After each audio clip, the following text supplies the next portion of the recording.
It is so fun to be back here in the United Center. And as you guys know, a lot of good stuff has happened in this building, especially in the 90s. You young people, Google Michael Jordan and you can read all about it, okay? So there was an amazing vibe in this building back in those days, and I feel that same winning spirit here tonight. So the last time I was in a packed basketball arena was in Paris, France. 9 days ago, some of the best players on earth, 12 incredible American men, came together to win Olympic gold. And the next night, I was back in that same building watching 12 more of the best players on earth.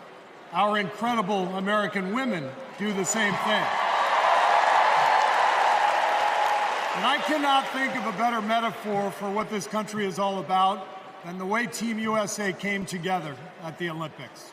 We had players from across our wonderful country, players who have trained and fought relentlessly, shed tears trying to beat one another throughout their careers, joining forces to wear the red, white, and blue.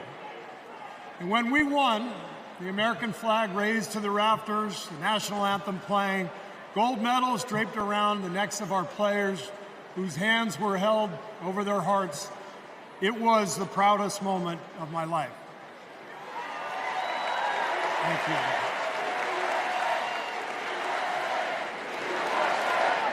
Thank you. Now, I could never have imagined that a few days later I would receive an invitation to step into a different kind of arena. And so here I am. I know very well that speaking out about politics these days comes with risks. I can see the shut up and whistle tweets being fired off as we speak.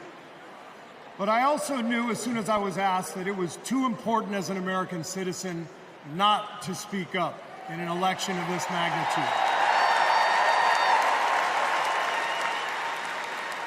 The reason I said yes to speaking here tonight is that as a coach and former player, as a husband, a son, a father, even a grandfather, and as an American, I believe in a certain kind of leadership. I believe that leaders must display dignity.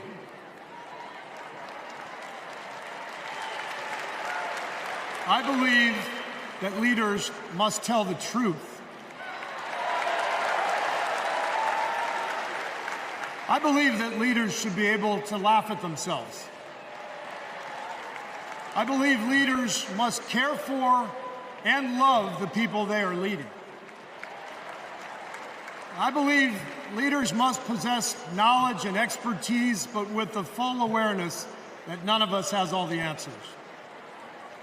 And in fact, some of the best answers often come from members of the team. And if you look for those qualities in your friends or your boss or an employee or your child's teacher or your mayor, then shouldn't you want those same qualities in your president? And when you think about it that way, this is no contest. With Kamala Harris and Tim Walz, I see all those qualities. They have devoted their lives to serving other people. Whether Vice President Harris was defending her community in the courtroom, or Governor Walz was inspiring the next generation in the classroom, or on the field, for that matter. By the way, coach to coach, that guy's awesome. Although, I have to say, Coach Walz, way too much reliance on the blitz in '99 against Mankato East. You had a strong defensive line. I would have played more press coverage with your corners and then dropped the safeties into a Tampa 2.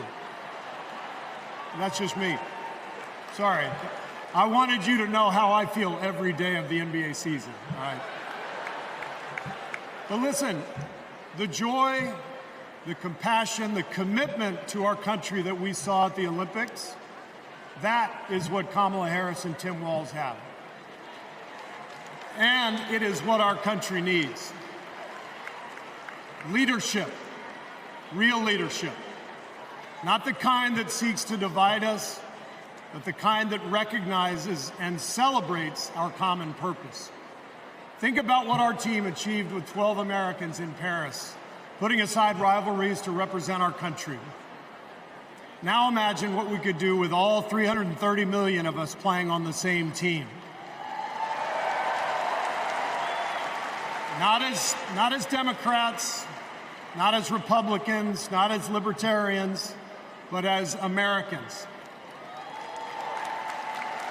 who know the greatness of this nation doesn't come from any one of us, but from each of us doing our part to build a more perfect union. That vision is what this campaign is all about. It's why I'm here tonight.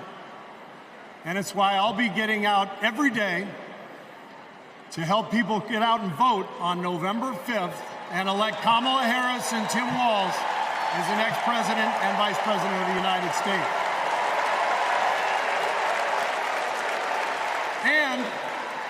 And after the results are tallied that night, we can, in the words of the great Steph Curry, we can tell Donald Trump, night, night. Thank you.